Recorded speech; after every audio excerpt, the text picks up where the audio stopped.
Welcome to the Experience Darden podcast. I'm your host, Brett Twitty, and you are listening to a new episode. On this episode of the podcast, I'm excited to share my recent conversation with Rachel Barnes. Rachel is a JD MBA dual degree student in our class of 2021, and she and I recently connected via Zoom to talk a bit more about her background, how she decided to pursue a JD MBA, what she's enjoyed about the experience so far, and so much more. I think you're really going to enjoy this conversation. So without further ado, here's my interview with Rachel Barnes. Rachel, welcome to the podcast. Thank you, Brett. It's great to be here. It's great to have you here. First and foremost, how are you doing? Obviously, a lot going on right now. Are you doing okay? Yeah, it's been a really unexpected few months, but I'm doing all right.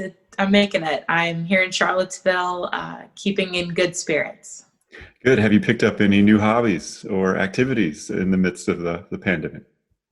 I've been walking a lot more. I think I have walked way more than I planned to, but doing that and then trying to read a little bit, actually merging walking and reading. I've been listening to audiobooks on my walks. I've learned they're not books on tape anymore. They're not called that. But I've been trying to be more active and read a little bit.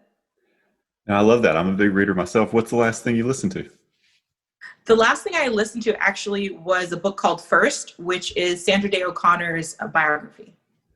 All right. That's keeping with our theme. You're a JD MBA student, so not totally surprised by your listening material. You're right. I do call them books on tape from time to time, which I think dates me a bit. I don't know how many people were breaking out the cassettes. I think it's all audible and, listening to books in this kind of digital format these days. But thank you so much for taking time out for the podcast. I know you've got a lot going on. You're a dual degree student, so very full plate here. We're going to talk a bit more about that. But let's set the stage a bit. Now, let's talk about who you are and what you did before coming to Darden. So talk to us a little bit more about your background. Sure. So I'm originally from Atlanta, Georgia. I went to the University of Georgia for undergrad, where I got my degree in economics and Spanish. And then after that, I worked in Atlanta as a paralegal, mostly in the corporate immigration space, helping with US-based visas as well as global mobility. So I can send anyone from anywhere in the world to anywhere in the world for work. That was a big part of my background. I really enjoyed it.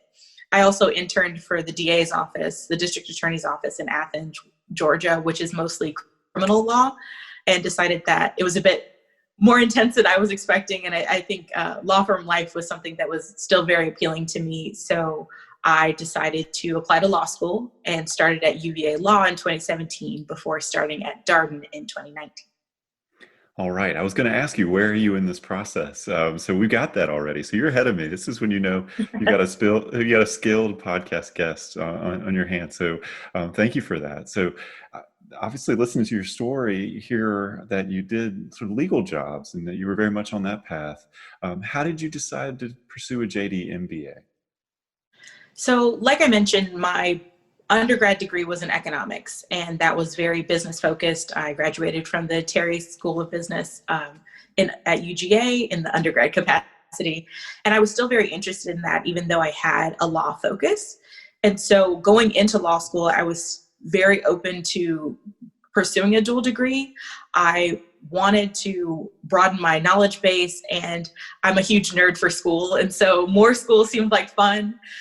But I didn't want to take on too much too fast. So I started at the law school without applying to the MBA program. And then having finished my first year, I decided that I felt comfortable enough to take on more responsibility. So then I applied to Darden. Know that first year of law school can be a very busy year, a lot going on, and 1L years, books written about it even. So needless to say, I can imagine making it through that. You probably did feel like you had a little bit more time. I wonder how UVA, Darden got on your radar. Obviously, applying to Darden, you were already in Charlottesville, but what attracted you to UVA generally? So initially during my school hunt, I really didn't have a direction. I was focused on East Coast schools, but beyond that, I really didn't know where I wanted to end up after school, other than I wanted to push myself outside of Georgia. And so I just started traveling around, visiting schools in DC, schools up north, and felt like I wanted an experience that was very similar to the one I had at the University of Georgia, where I felt like despite it being a large public school, I had a really close-knit community and people really looked out for each other, and I enjoyed that aspect. And so UVA came across my radar by happenstance, actually. They emailed about an application waiver or something like that. And I was like, I had never heard of UVA. And so I looked into it and I was like, oh, they actually have a really well-respected school. Let me see more about it. And so I visited, and I was just really struck by how kind and community-focused everyone was, from the dean all the way down to like every student I met. I took the first 2 steps I took in the door at the law school, for example, I was very lost and didn't know where to start my tour. And a student just stopped randomly and was like, hey, can I help you? And it was every time I stopped moving, someone instinctively stopped to help me. And I really liked that. And that was something that initially I didn't realize I wanted in a school, in a grad program. But I was really drawn to UVA because I felt like people were very kind and caring, and it wasn't an overly competitive, cutthroat environment. And that's been consistent across both programs. And I think that's an important thing to consider, particularly in graduate professional schools. They can sometimes have maybe more intense environments. People are not always super collaborative. And obviously, at the University of Virginia, a little bit of a different story, both at the law school. And we've talked about it a ton here on the podcast about what it's like at Darden with learning teams and case method. And, obviously, everybody working together towards the same end goal. I'm going to ask you a little bit of a question that I don't get a chance to ask too many people on the podcast. You know the law school version of the case method, and you know the business school version of the case method. And I wonder, how are they similar and how are they different? Sure. So the law school case method is a bit more of a scholarly venture, I would say. The approach to understanding the case is a bit more from the what is the law telling us perspective. So we'll get a case and have to kind of break down what the issues are, what the holding was, and what the judicial intent behind it was, and kind of use that to inform our knowledge going forward of what it means for criminal law, what it means for constitutional law, things of that nature. But on the Darden side, it's a lot more about putting you in the real world, in the driver's seat as a manager, and it's a lot more experiential.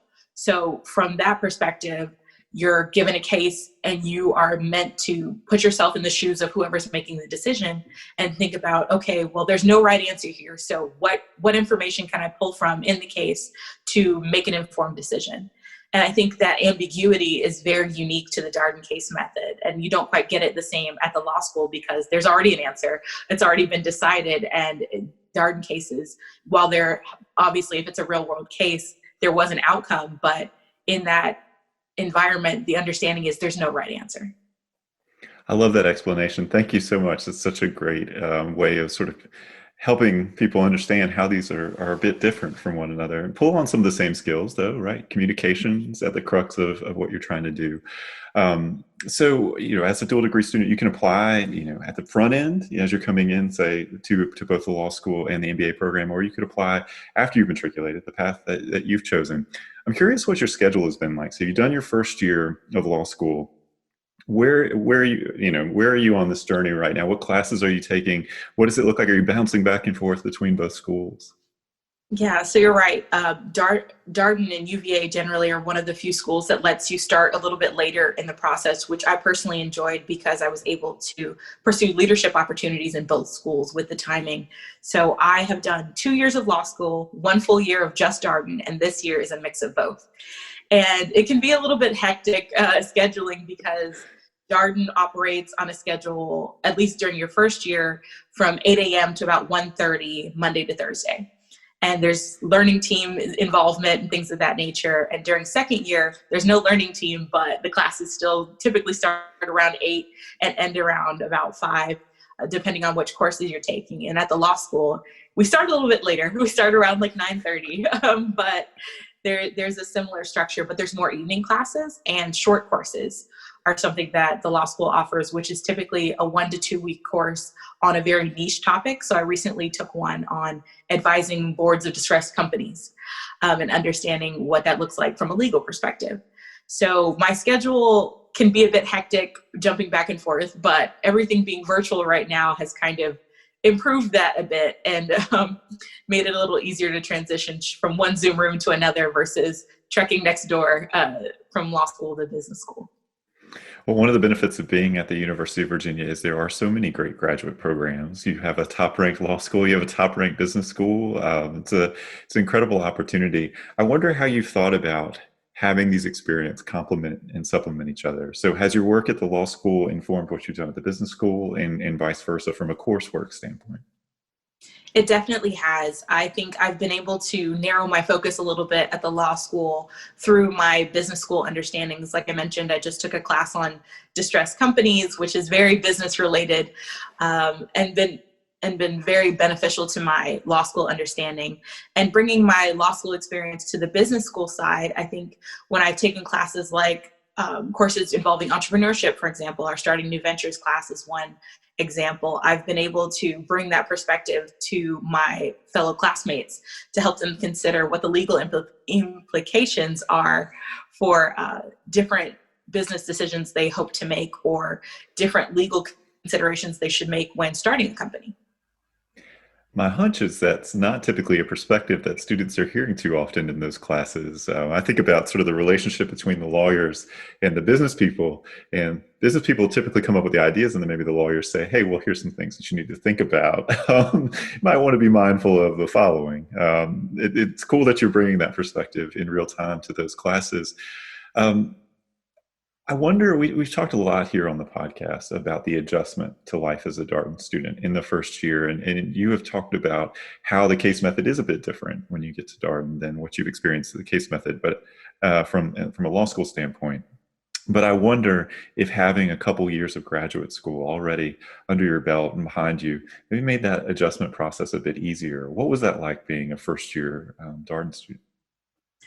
It was intense. I was not expecting it to be as rigorous. And the funny thing is, everyone was always telling me, oh, Darden's very academically rigorous. Like, this is not a joke. Like, you're going to learn so much so fast. And I was like, oh, yeah, sure. Like, I'm in law school. Like, I know what that looks like. But it was very different for me. Even having been in school for 2 years prior, I was used to the schedule, the difference in schedule from working full time to being a student full time.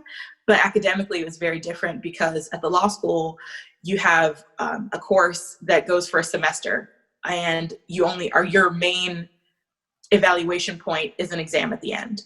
And that's because throughout the semester, you're learning pieces of one larger concept versus at Darden, every day is a new concept. Everything, while it does build on itself, is its own independent module. And so it's so much more important to engage each day actively to make sure that you keep up with the material and the learning in class. That was an adjustment for me just because I was used to kind of taking a slower pace to my learning through the law school, but Darden's on a quarter system also. So you only have about 7 weeks to grasp a large variety of concepts. So it was very intense and a bit intimidating, but my learning team and my section really helped get me through that. All right. Well, we always ask people what section they're in. So what section were you? Well, I was section representative for section D, actually. All right. Well, for our listeners, tell us a little bit more about what it means to be a section rep. Well, what it means is you are responsible for essentially being a voice for your section and facilitating community within the section. So we have at Darden a group called the Darden Students Association, DSA, which is basically student government. And section reps liaise with the student government as well as professors and administration to make sure that the section's needs are being met and their concerns are being heard. So you're an advocate externally, but like I mentioned, you're a community builder within the section internally. So my job was to check it in my class. People were feeling like they were getting the experience that they wanted and voicing any concerns that were coming their way. One of the things that we've talked a lot about here on the podcast are community norms and how each section sets its own norms. What's one of your favorite norms for Section D? Before I ask that question, though, I have to ask, what's the mascot and what's the color of the section? Yes, so we are blue. The first years have officially branded us the Dragons. We were kind of nebulous as just the section D. We were the Ds. We had a D as our letter, but we're more formally the Dragons now, and we're blue.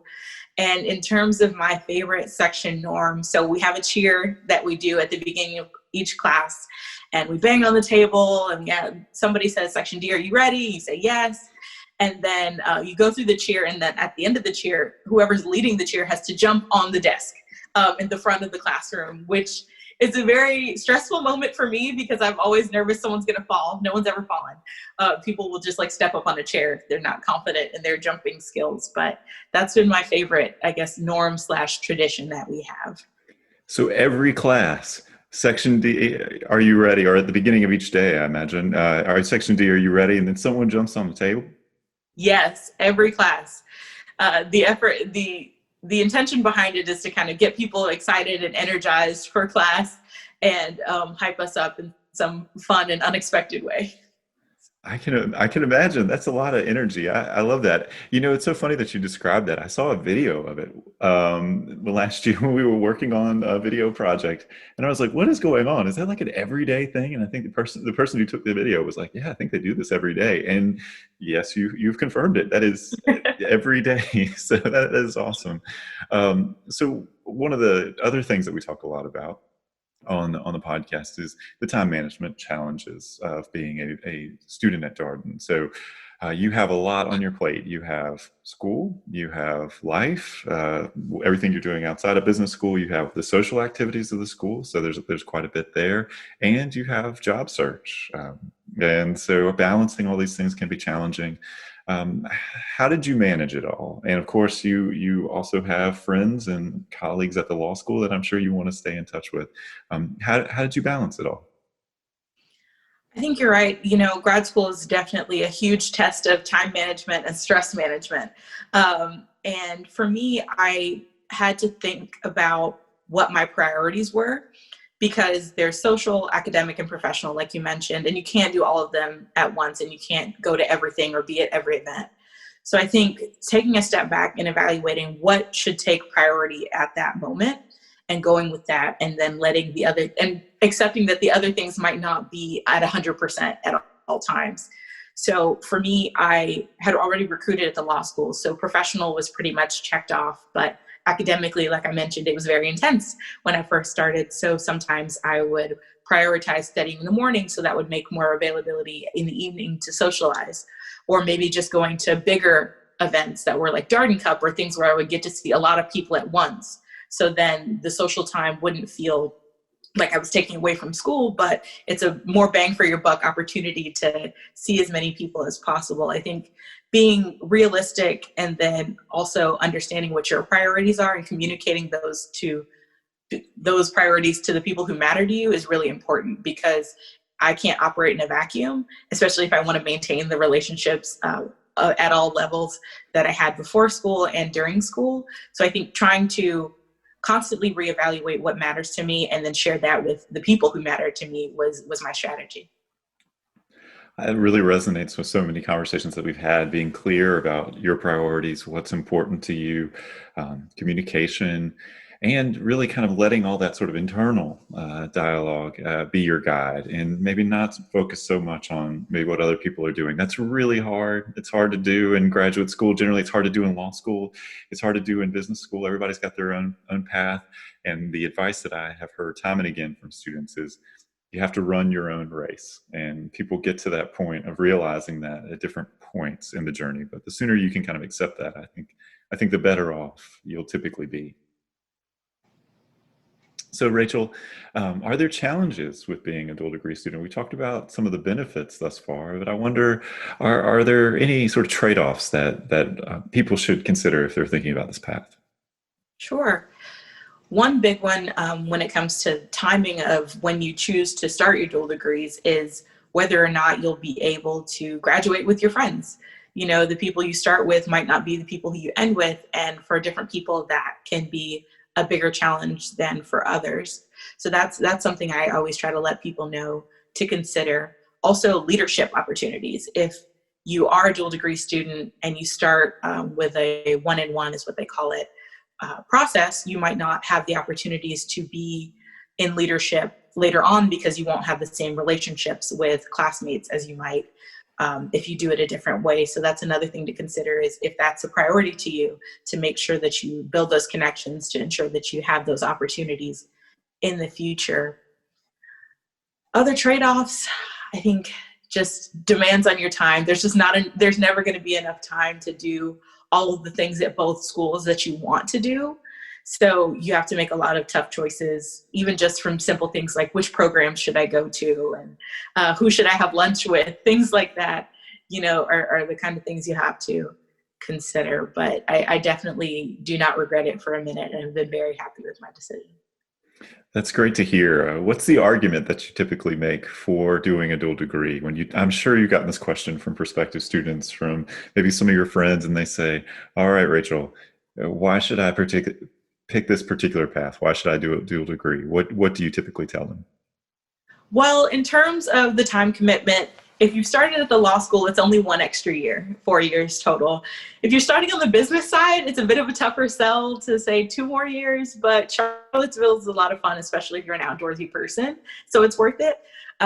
Also, from a professional standpoint, everyone who I've spoken to, attorneys and business professionals who have told I'm a dual degree student too, have always been very supportive and enthusiastic about it. They're always like, "Oh, that's such a good idea. I wish I had done it." I've yet to meet anyone who's said, "I think it's a terrible idea. I regretted it," or "I think you're making a horrible decision." People really have found it to be valuable. The fellow JD MBAs and dual degrees who I've met have found their dual degree to be valuable, even if they don't end up using one or the other full time. Having the breadth of knowledge that they have helps them not only in their professional life, but also in their personal life. So I think it's a lasting set of tools from a lot of different angles that can be beneficial, not only in the professional sphere, which I think a lot of people think about, but the personal sphere as well. All really good points. I'm wondering how you're planning to use all this great education that you've gotten post graduation. So, have you figured out what you're doing next? I know it might still be in process, but anything that you might be thinking right now, I'm sure would be interesting to our listeners.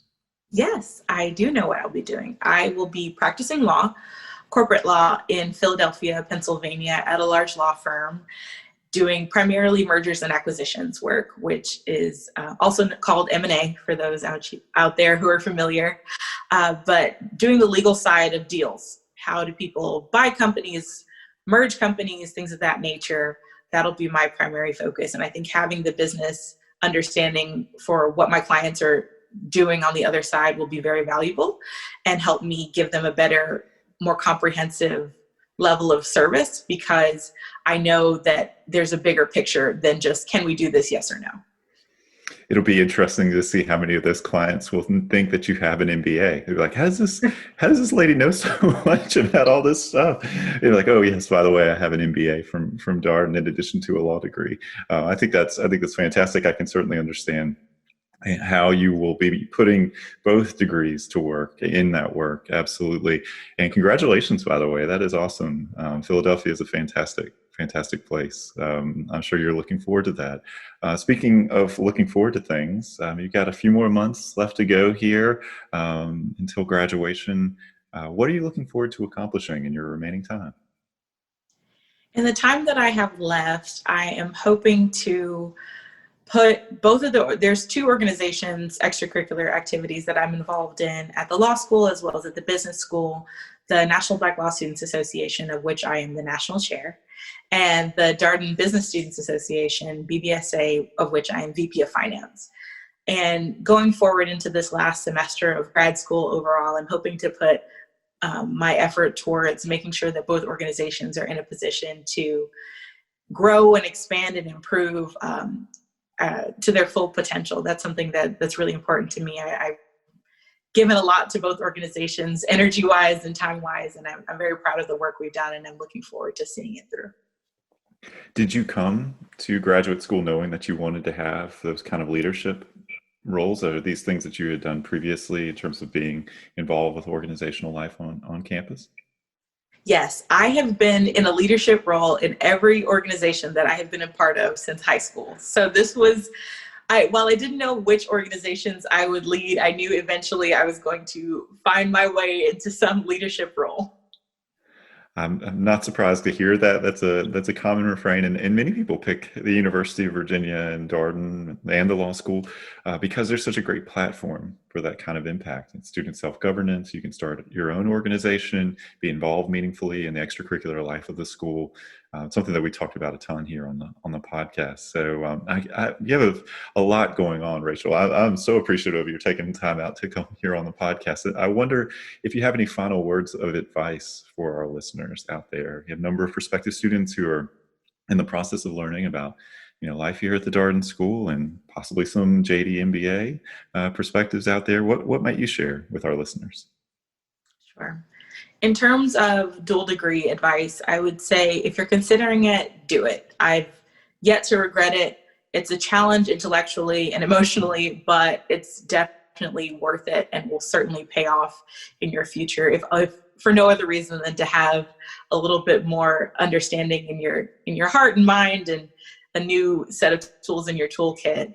And in terms of Darden, if you're looking for a place that cares about community and intentional learning and experiential learning, then this is certainly the place for you because that is exactly what Darden has to offer. Well, Rachel, thank you so much for all your expertise and advice. To our listeners, this is just an audio document, of course, but you should know that Rachel is wearing this great T-shirt that says "Virginia is for lawyers," which we understand that she had a hand in designing. Do you want to talk a little bit about your T-shirt real quick, Rachel?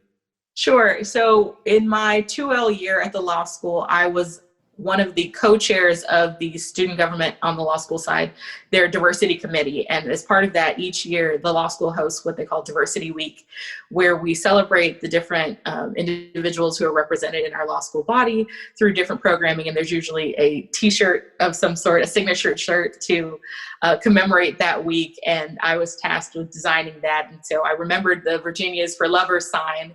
And so I decided that we should go with Virginia's for Lawyers. So the shirt says that, and underneath in the smaller print are all the affinity groups that we have represented at our school. That's great. Well, I appreciated the T-shirt and thought it was funny. I thought we'd get a little bit of airtime here on the podcast. Thank you. Well, best of luck with everything that you're doing. It sounds like you've got a lot to look forward to. Obviously, congratulations on finding your next thing on to Philadelphia after graduation. It's been a pleasure catching up with you, Rachel, and take care and stay safe. You as well, Brett. Take care. And that was my interview with Rachel Barnes, a JD MBA student in our class of 2021. As always, if you have any comments, suggestions, requests, anything you'd like for us to cover here on the podcast, we're all ears. We can be reached at Darden, that's DARDEN, @virginia.edu. Until next time, stay safe, be well, and thanks for listening.